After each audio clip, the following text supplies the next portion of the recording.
তাহলে শাওয়াল মাসের একটা হাদিস আল্লাহ রাসূল সাল্লাল্লাহু আলাইহি ওয়াসাল্লাম বলেছেন।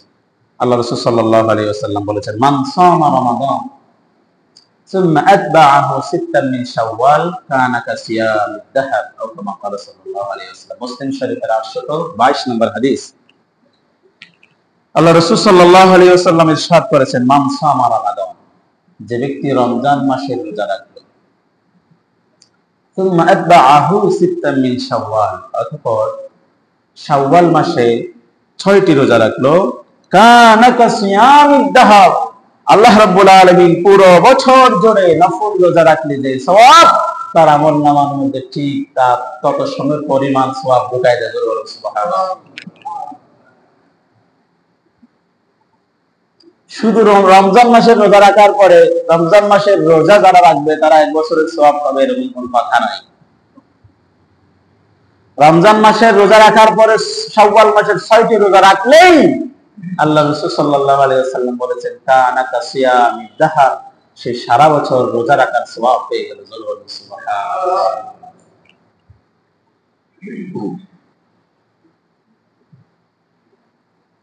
আল্লাহ রাসূল সাল্লাল্লাহু আলাইহি ওয়াসাল্লাম প্রত্যেক সোমবার এবং বৃহস্পতিবার রোজা রাখতেন।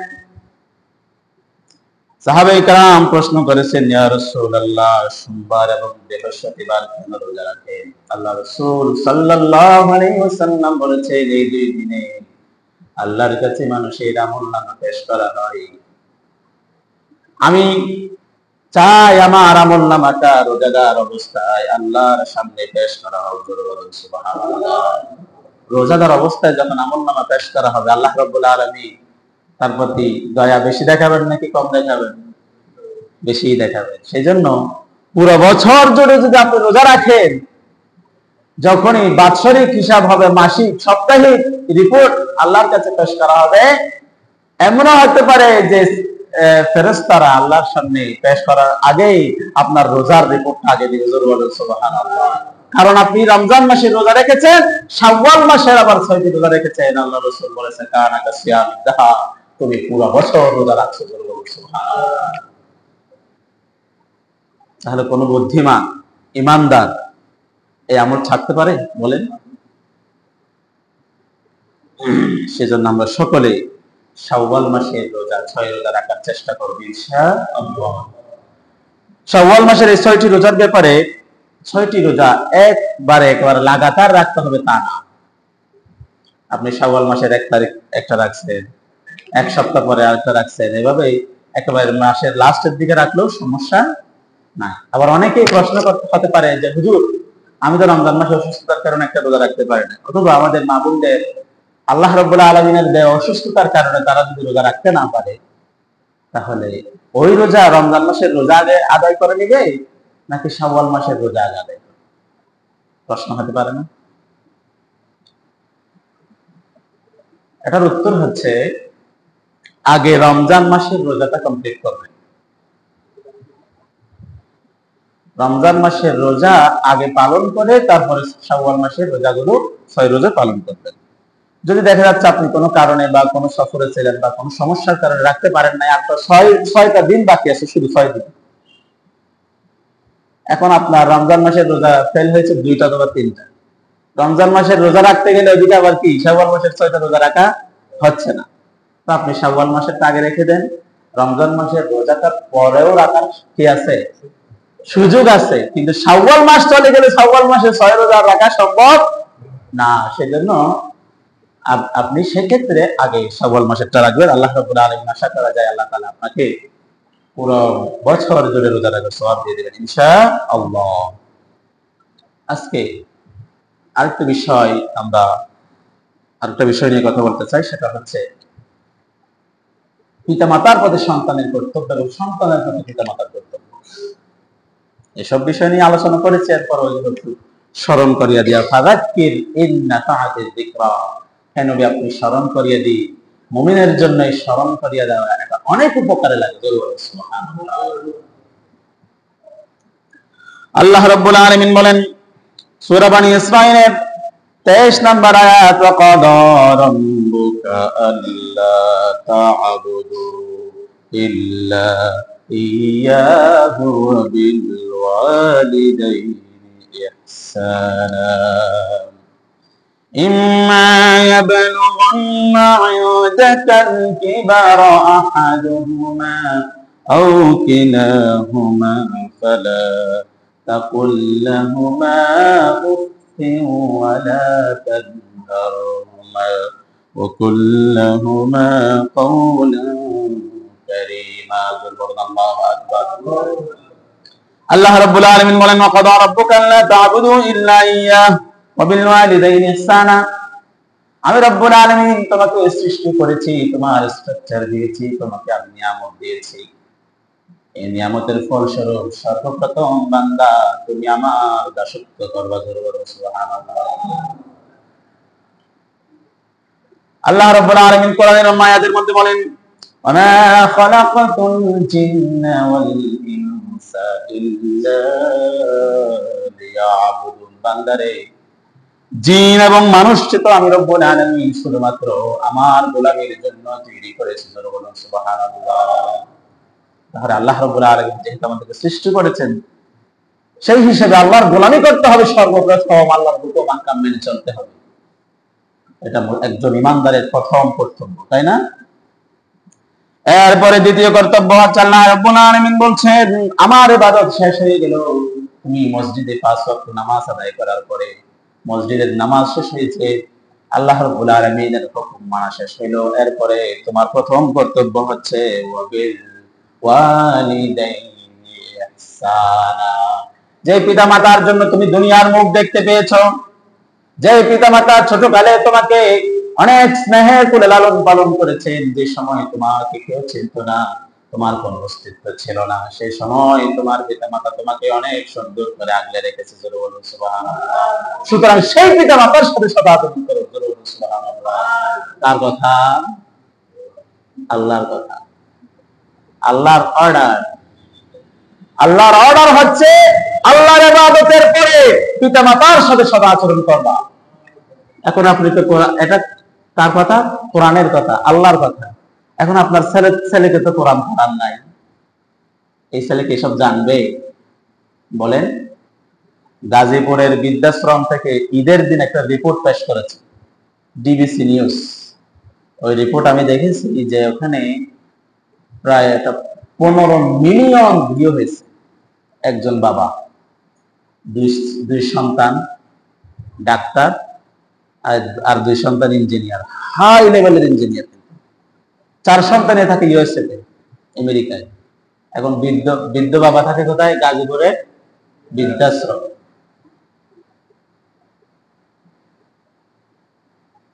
কল্পনা করা যায়? ছেলে একবার বাবাকে আমেরিকায় নিয়ে গেছিল, তারপরে ওখান থেকে এসে বলতেছে, বাবা তোমার অর্থ সম্পদ কত আছে? বলতে 4 কোটি টাকা আছে আমার ব্যাংক ব্যালেন্স। বলছে, তা আমাদের লাগবে, এটা একটু দাও, আমাদের ব্যবসায় কাজে লাগবে। এখন ওই ছেলে বাবার কাছ থেকে 4 কোটি টাকা নিয়ে যে বাবার সাথে কোনো সম্পর্কই রাখলো না, এখন কারো কোনো কথাই বলে না। নাউজুবিল্লাহ। যে ছেলেকে ডাক্তার বানানো হলো, ইঞ্জিনিয়ার বানানো হলো, সেই ছেলেকে যদি কোরআন শেখানো হতো, ওই ছেলে জীবনেও এই জঘন্য কাজটা করতে পারতো? বলেন। সেই জন্য আল্লাহ রাব্বুল আলামিন বলেন, আল্লাহর অর্ডার, আল্লাহর ইবাদতের পরে পিতামাতার প্রতি সদাচরণ করবা। হাদিস যদি পড়ানো হতো, হাদিসের মধ্যে মহানবী সাল্লাল্লাহু আলাইহি ওয়াসাল্লাম বলেছে, হুমা জান্নাতুকা ওয়ান নারুকা। পিতামাতা তোমার জান্নাত, পিতামাতা তোমার জাহান্নাম। বলো সুবহানাল্লাহ। পিতামাতাকে যদি খেদমত করো, তাদের কথা মেনে চলো, তাদেরকে তুমি যদি খেদমত করতে পারো, তাহলে আল্লাহ রাব্বুল আলামিন তোমাকে জান্নাত দিয়ে দেবে। আর যদি পিতামাতার সাথে খারাপ ব্যবহার করো, খারাপ আচরণ করো, তাহলে আল্লাহ রাব্বুল আলামিন বলছেন, ওয়ান নারুকা, তোমার পিতামাতার কারণে তোমাকে জাহান্নামে যেতে হবে। বলুন নাউজুবিল্লাহ। তাহলে পিতামাতা তোমার জান্নাত, পিতামাতা তোমার জাহান্নাম। এই হাদিসগুলো যদি ওই সন্তানগুলো পাঠ করতে শিখতো, তাহলে ওই সন্তান এরকম অবাধ্য হতো? বলেন। আমি ডাক্তার হওয়া, ইঞ্জিনিয়ার হওয়াকে কি করতেছি না, এটাকে নিরুৎসাহিত করতেছি না। আমি চাচ্ছি এটার পাশাপাশি কোরআনও পড়ে।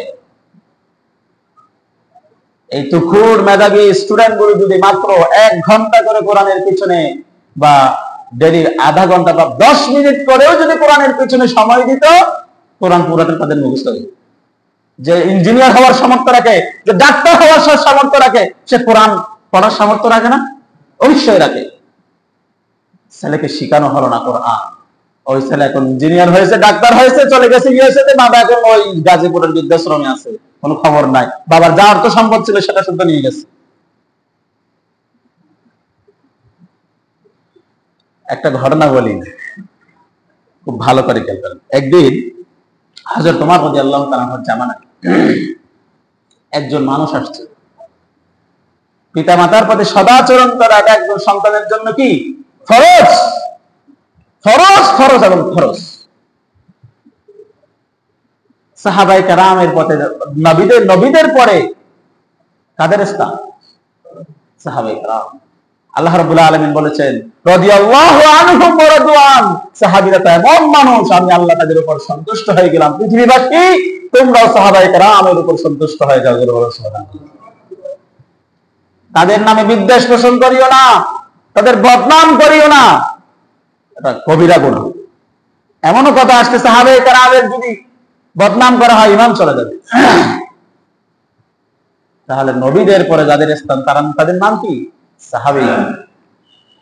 আল্লাহ রাসূল সাল্লাল্লাহু আলাইহি ওয়াসাল্লামের জামানায় একজন মানুষ ছিল, তার নাম হচ্ছে ওয়াইস আল কারনী। নাম কি? ওয়াইস আল কারনী। আল্লাহ রাসূলকে চিঠি পাঠিয়েছে, ইয়া রাসূলুল্লাহ, আমার মা অসুস্থ, এখন আমি আপনার কাছে যে আপনার পিছনে আপনার সাথে সাক্ষাৎ করে সাহাবী হব, নাকি আমার মায়ের খেদমত করে আমার মায়ের পাশে থাকবো? আল্লাহ রাসূল সাথে সাথে উত্তর দিয়ে দিলেন, ওয়াইস আল কারনী, আমার কাছে এসে সাহাবী হওয়ার দরকার নাই, তোমার প্রথম ফরজ হচ্ছে তোমার মায়ের খেদমত করো, মায়ের খেদমত করো। জোরে বলুন সুবহানাল্লাহ। এবং আল্লাহ রাসূল সাল্লাল্লাহু আলাইহি ওয়াসাল্লাম মৃত্যুর পূর্বে বলে দিলেন, ওমর, আবু বকর, উসমান, আলী, শুনে রাখো, ওয়াইস আল কারনী যদি কোনো সময় এখানে মদিনায় আসে, ওয়াইস আল কারনীকে মেহমানদারি করবা এবং তার কাছ থেকে দোয়া নিবা, কারণ সে দোয়া করলে আল্লাহ রাব্বুল আলামিনের কাছে সেই দোয়া সাথে সাথে কবুল হয়ে যায়। জোরে বলুন। এটা কিসের পাওয়ার? মায়ের খেদমতের পাওয়ার। সুবহানাল্লাহ। এখন মূল ঘটনাটা হচ্ছে ওমর রাদিয়াল্লাহু তাআলা আনহুর জামানার ঘটনা। 10 বছর 6 মাস 3 দিন তিনি শাসন করেছিলেন, ওমর রাদিয়াল্লাহু তাআলা আনহুর শাসনামলে। তো ওমর রাদিয়াল্লাহু তাআলা আনহুর কাছে একজন বাবা অভিযোগ নিয়ে আসছে যে নিজের সন্তানকে সাথে নিয়ে আসছে এবং অভিযোগ দিল যে আমার সন্তান আমার সাথে ভালো আচরণ করে না, আমাকে খেতে দেয় না, আমি এখন অসুস্থ, রোজগার করতে পারি না, আমার খেতে দেওয়ার দায়িত্ব তার উপরে, সে এখন আমাকে খেতে দেয় না, আমার খরচের টাকা দিবে তো দূরের কথা, আমাকে 3 বেলা ভাত পর্যন্ত খেতে দেয় না, আমার সাথে খারাপ ব্যবহার করে। আমিরুল মুমিনিন আপনার কাছে নিয়ে আসছি। হযরত ওমর রাদিয়াল্লাহু তাআলা আনহু বলছে, বাবা, তুমি তো খুব কবিরা গুনাহ করছো, অন্যায় কাজ করতেছো, তোমার দুনিয়া আখিরাত শেষ হয়ে যাচ্ছে, তুমি পিতামাতার সাথে সদা আচরণ করো না, তুমি কেমন ছেলে, তোমার তো শাস্তি হওয়া উচিত। কে বলতেছে? ওমর। ভালো করে ঘটনা খেয়াল করে। এখন সন্তান বলতেছে যে আমিরুল মুমিনিন, শুধু ছেলেদের কর্তব্য পিতামাতার সাথে ভালো ব্যবহার করা, আর পিতামাতার কোনো কর্তব্য বা দায়িত্ব নাই?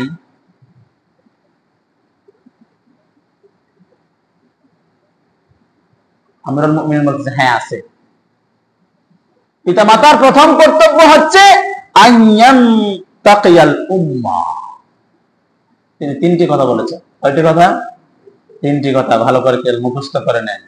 হযরত ওমর রাদিয়াল্লাহু তাআলা আনহু বলেছেন, সন্তানের প্রতি পিতামাতার 3টি কর্তব্য সর্বপ্রথম,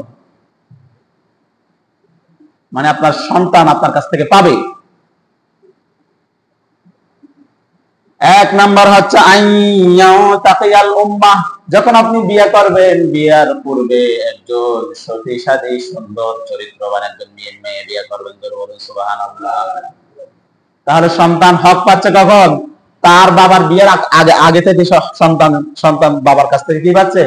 হক পাচ্ছে, সন্তানের হক। আইয়াও তাকিয়াল উম্মাহ, আইয়াও তাকিয়া উম্মাহ। আপনি যখন বিয়ে করবেন, বিয়ে করার পূর্বে এক সুন্দর দেখে একেবারে সাদা চামড়া দেখে বিয়ে করে ফেলেন না। সে চরিত্রবান কিনা, পর্দা করে কিনা, নামাজ জানি কিনা, রোজা রাখে কিনা, এটা প্রথম খরচ। বুঝতে পারছেন? নেপোলিয়ন বোনাপার্ট বলেছেন, give me an educated mother, I will give you an educated nation. তোমরা আমাকে একটা শিক্ষিত মা দাও, আমি তোমাকে শিক্ষিত একটা জাতি দিয়ে দেবো। জোরে বলো সুবহানাল্লাহ। শিক্ষিত একজন শিক্ষিত মা একটা জাতি উপহার দিতে পারে। সুবহানাল্লাহ। হযরতে মুহাম্মদ রাসূলুল্লাহর মা কয়জন ছিল বলেন? একজন না? আল্লাহ রাসূল পৃথিবীতে আসলেন, পুরো পৃথিবীর মধ্যে আলোড়ন সৃষ্টি করে দিয়েছেন না? সুবহানাল্লাহ। একজন মানুষ পুরো পৃথিবীকে চেঞ্জ করে দিতে পারে। সুতরাং শিক্ষিত মা খুব বেশি ইম্পর্টেন্ট। আমরা যখন বলি যে আমাদের মাতৃভাষা, আমাদের চট্টগ্রামের ভাষাটা খুব কেঁচুমেচু, আপনারা কি বুঝবেন না? চট্টগ্রামের ভাষা বলা আপনার জন্য কষ্ট হবে, কিন্তু আমার জন্য সহজ। বললে কেমন যেন একটা নারীর টান, ভালো লাগে। একদিন এদিকে যাচ্ছিলাম, তো দুই ভাই চট্টগ্রামের ভাষা বলে যাচ্ছে, আমি তো অবাক হয়ে গেছি। দুজনকে ডাক দিলাম, ভাই আপনাদের বাড়ি কোথায়? কক্সবাজার। আসেন ভাই চা খান। এখানে কি জন্য আসছেন? বলছে তাবলীগে আসছে। কেমন যেন একটা নারীর টান। সুতরাং মায়ের ভাষা, কিসের ভাষা? মায়ের ভাষা। মায়ের ভাষা কোনো মানুষ, মায়ের ভাষার মধ্যে কোনো মানুষের কি হয় না? ভুল হয় না। সুতরাং মা যদি শিক্ষিত হয়, মা যদি নামাজে হয়, তার সন্তান অবশ্যই নামাজ হবে। জোরে বলুন সুবহানাল্লাহ। তার কথা। সেই জন্য আল্লাহ রাসূল সাল্লাল্লাহু আলাইহি ওয়াসাল্লাম বলেছেন, ইয়া মাশারাশ শাবাব মান ইসতাতা মিনকুমুল বাআতা ফালইয়াতাযাওয়াজ ফাইন্নাহু আগাদ্দুল বাসারি ওয়া আহসানু লিল ফারাজ ওয়া মান লাম ইসতাতি' ফাআলাইহি বিস-সাওমি ফাইন্নাহু লাহু জাওয়ান ফানকিহু মা তাবা লাকুম। ফানকিহু মা তাবা লাকুম মিনান নিসাই মাথনা ওয়া সুলাসা ওয়া রুবা। আল্লাহ রাব্বুল আলামিন সর্বপ্রথম বলেছেন, বিয়ে করো মা তাবা লাকুম, তোমাদের মধ্যে যে মহিলাগুলো পবিত্র। সুবহানাল্লাহ। পবিত্র মহিলা থেকে পবিত্র সন্তান জন্মাবে। সে ডাকাত হবে না, চোর হবে না। আমাদের সমাজে আছে যে আমার একটা যে মেয়ে আছে, সেটা যদি মানুষে না দেখে তাহলে কেমনে বিয়ে হবে?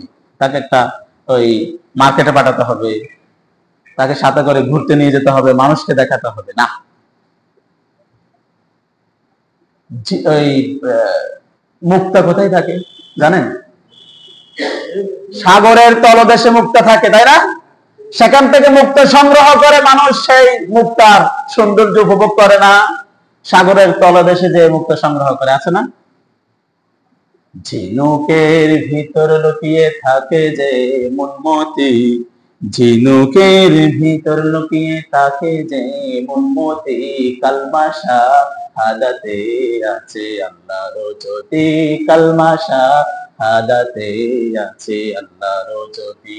সেই সাগরের তলদেশ থেকে মানুষ সংগ্রহ করে মুক্তা নিয়ে আসে, কারণ এটার কি আছে? মূল্য আছে।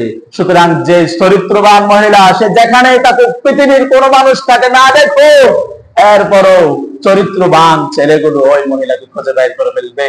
সে কালো হোক সাদা হোক, সেটা ভেদাভেদ করবে না, তাকে বিয়ে করে ফেলবে। সুবহানাল্লাহ। হযরতে মা ফাতেমা রাদিয়াল্লাহু তাআলা বলেছেন,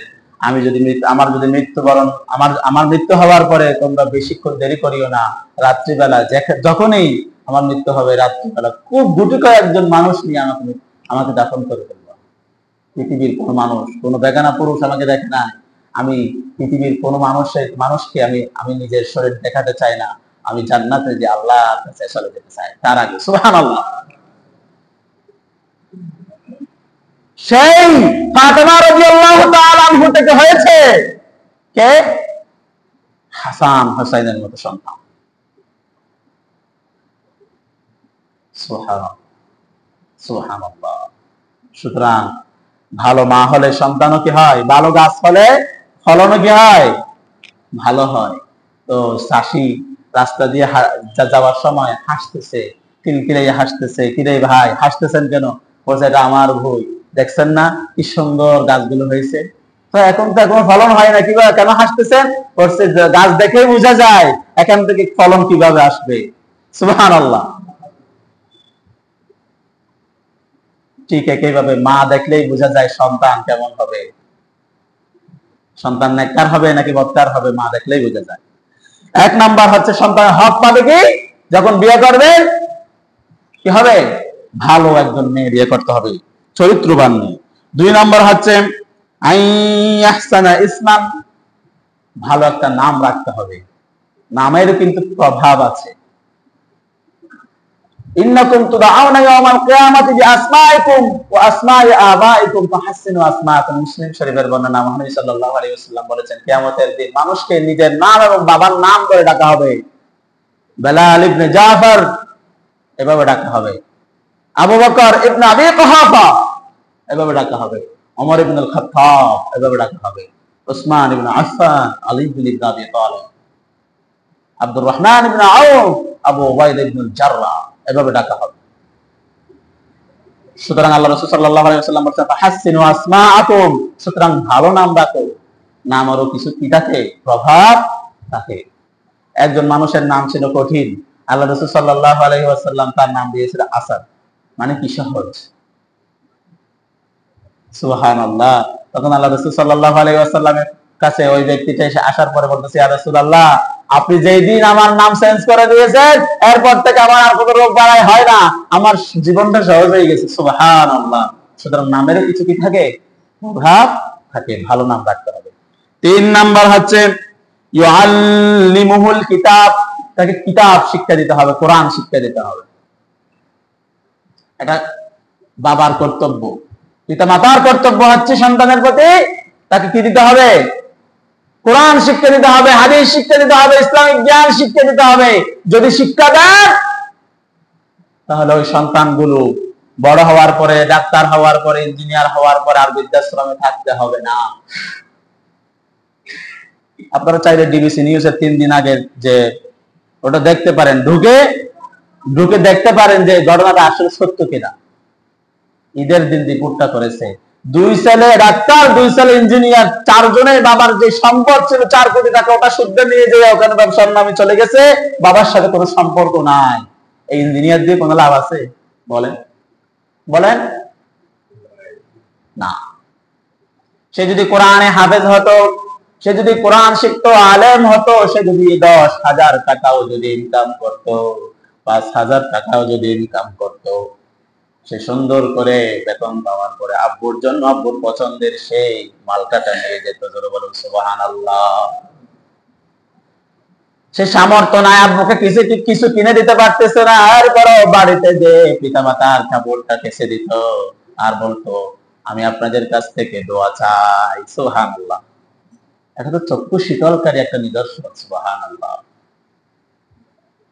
সেজন্য সূরা ফুরকানের মধ্যে আল্লাহ রাব্বুল আলামিন দোয়া শিক্ষা দিলেন, রব্বানা হাব লানা, 73 নম্বর আয়াত, আল্লাহ রাব্বুল আলামিন বলেন রব্বানা হাব লানা মিন আজওয়াজিনা ওয়া যুররিয়াতিনা কুররাতা আ'য়ুনিন ওয়াজআলনা লিল মুত্তাকিনা ইমামা। রব্বানা হাব লানা মিন আজওয়াজিনা ওয়া যুররিয়াতিনা, আয় আল্লাহ আমার পরিবার পরিজন, আমার স্ত্রী বর্গ, আমার সন্তান সন্ততিদেরকে আপনি আল্লাহ নেককার বানায় দেন। কুররাতা আয়ুন, তারা যেন এমন কাজ করে যে আমার চক্ষুটা শীতল হয়ে যায়, আমার অন্তরটা প্রশান্তি হয়ে যায়। জোরে বলুন সুবহানাল্লাহ। তাহলে ওই বাবা যে কিনা নিজের সন্তানকে ইঞ্জিনিয়ার বানাইছে, ডাক্তার বানাইছে, ওই এরপরে ওরা চলে গেছে, ওই বাবা সন্তানের প্রতি দোয়া আসবে অন্তর থেকে? বলেন, দোয়া আসবে? ডাক্তার হওয়ার পাশাপাশি যদি ডাক্তার জাহাঙ্গীর কবিরের মতো ডাক্তার হতো। জাহাঙ্গীর কবিরকে চিনেন? ডাক্তার জাহাঙ্গীর কবির কেউ চিনেন? প্রত্যেক বছর হজ করেন, ইসলামিক অনুশাসন মেনে চলে, ইঞ্জিনিয়ার হয়েছে, রকুমারির প্রতিষ্ঠাতা সোহাগ ভাইকে চিনেন? সোহাগ চিনেন না?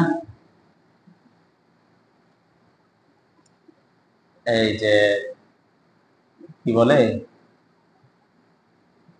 আছে না, এবিএম এবিএম এবিএম এ ভোট দেয়, হ্যাঁ ইভিএম ইভিএম ইভিএম এ যে ভোট দেয়, ওটা আবিষ্কার করেছে হচ্ছে সোহাগ ভাই এবং তাদের একটা টিম।